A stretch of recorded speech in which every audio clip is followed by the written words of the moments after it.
রাজশাহীর জনসভা শেষ করে নওগাঁয় নির্বাচনী জনসভায় যোগ দিচ্ছেন বিএনপির চেয়ারম্যান তারেক রহমান। সেখানে আছেন রাজীব সেলিম। চলে যাচ্ছি তার কাছে। রাজীব, আপনার কাছে জানতে চাই, রাজশাহীর জনসভা শেষ করে নওগাঁয় পৌঁছেছেন বিএনপি চেয়ারম্যান তারেক রহমান। আমরা ইতিমধ্যেই জানতে পেরেছি সেখানে আসলে নির্বাচনের যে প্রচারণা কেমন দেখতে পাচ্ছেন, নেতাকর্মীদের উচ্ছ্বাস কেমন দেখছেন, এবং তারেক রহমান আসলে কখন নাগাদ বক্তব্য রাখবেন?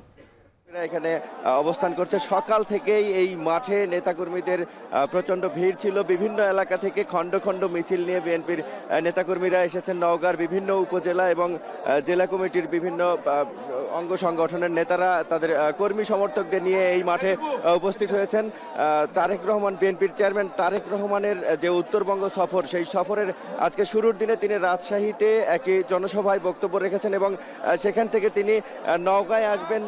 এরই মধ্যে নওগাঁয় এসে পৌঁছেছেন, সমাবেশ স্থলে এসে পৌঁছেছেন। তবে এই সমাবেশ স্থলের যে মঞ্চে তিনি বক্তব্য রাখবেন, সেই মঞ্চে আসার আগেই তার নেতাকর্মীরা যারা রাস্তায় আছেন তারা প্রচণ্ড ভিড় করছেন তাকে এক নজর দেখার জন্য এবং তার সাথে একটু কথা বলার জন্য রাস্তায় ভিড় করছেন। সে কারণে তার এই মঞ্চে আসতে, বক্তব্য রাখতে কিছুটা বিলম্ব হচ্ছে। আর তার মধ্যে এইমাত্র মাগরিবের নামাজের সময় হয়েছে, যে কারণে কিছুটা বিরতি দেওয়া হয়েছিল এবং বিরতি শেষে এইমাত্র আবারও এই মঞ্চে বক্তব্য শুরু হচ্ছে।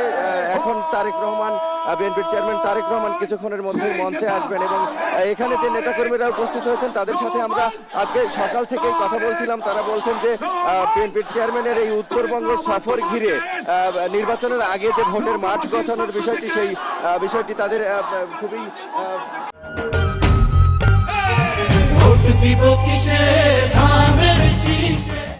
এবং যারা প্রতিদ্বন্দ্বিতা করছে, বিএনপির যারা মনোনীত প্রার্থী রয়েছেন, তারা বলছেন যে তারেক রহমানের এই সফর, অর্থাৎ বিএনপির শীর্ষস্থানীয় নেতার এই সফর ঘিরে আসলে তাদের এই যে ভোটের মাঠ গোছানোর বিষয়টি, সেটি কিন্তু একেবারে ভোটের মাঠ গুছে যাবে এবং তার যে বিভিন্ন রকমের যে তারা যে তারেক রহমান যে নির্দেশনা প্রদান করবেন এই নির্বাচন ঘিরে, সেই নির্দেশনা তাদের খুবই কাজে আসবে এবং সাধারণ মানুষের মন জয় করার জন্য আসলে নেতাকর্মীরা বিভিন্ন রকম ইশতেহার নিয়ে ভোটারদের কাছে যাচ্ছিলেন।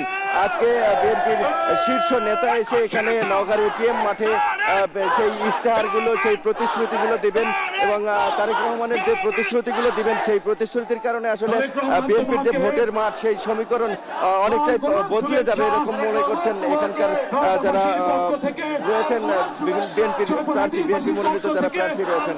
এরপর আমরা এখানে দেখেছি তারেক রহমানের যে বক্তব্য শুনতে এসেছেন, এখানে বিভিন্ন সাজে সেজে এসেছেন, অনেকেই ধানের শীষ দিয়ে পুরো শরীর ঢেকে এসেছেন এবং বিভিন্নভাবে ধানের শীষের বিভিন্ন রকমের কিছু বানিয়ে নিয়ে এখানে এসেছেন তারেক রহমানের দৃষ্টি আকর্ষণের জন্য এবং এখানে তারা সকাল থেকেই অবস্থান করছেন একেবারে নিরলসভাবে। কিন্তু এখানে এই এটিএম মাঠ একেবারে দুপুরের পর থেকেই কিন্তু কানায় কানায় পরিপূর্ণ ছিল এবং তারপর থেকে কিন্তু এখন পর্যন্ত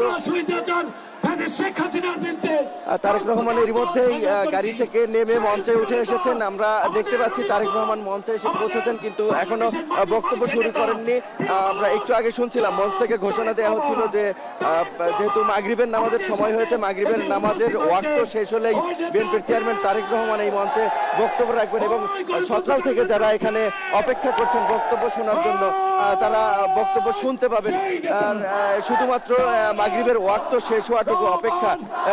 মাগরিবের ওয়াক্ত শেষ হলে আসলে এই অঞ্চলের মানুষের যে আশা, প্রায় 20 বছর পর এখানে তারেক রহমান এসেছেন, নওগাঁর মাটিতে পা রেখেছেন 20 বছর পর। এই যে 20 বছরের বিএনপি নেতাকর্মীর যে প্রতীক্ষা, যে অপেক্ষা, এই অপেক্ষা কিন্তু আজকে অবসান ঘটবে, আজকেই শেষ হবে। 20 বছর পর তারেক রহমান আজকে এখানে এসেছেন এবং তিনি এখানে বক্তব্য রাখবেন।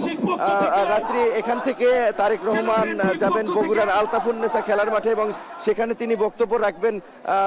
এই ছিল আসলে বগুড়া, নওগাঁ থেকে তারেক রহমানের নির্বাচনী জনসভার সবশেষ খবর। রাত্রি রাজশাহীর জনসভা শেষ করে নওগাঁয় নির্বাচনী জনসভায় যোগ দিয়েছেন বিএনপির চেয়ারম্যান তারেক রহমান। সেখানে ছিলেন রাজীব সেলিম। সবশেষে জানছিলাম তার কাছ থেকে।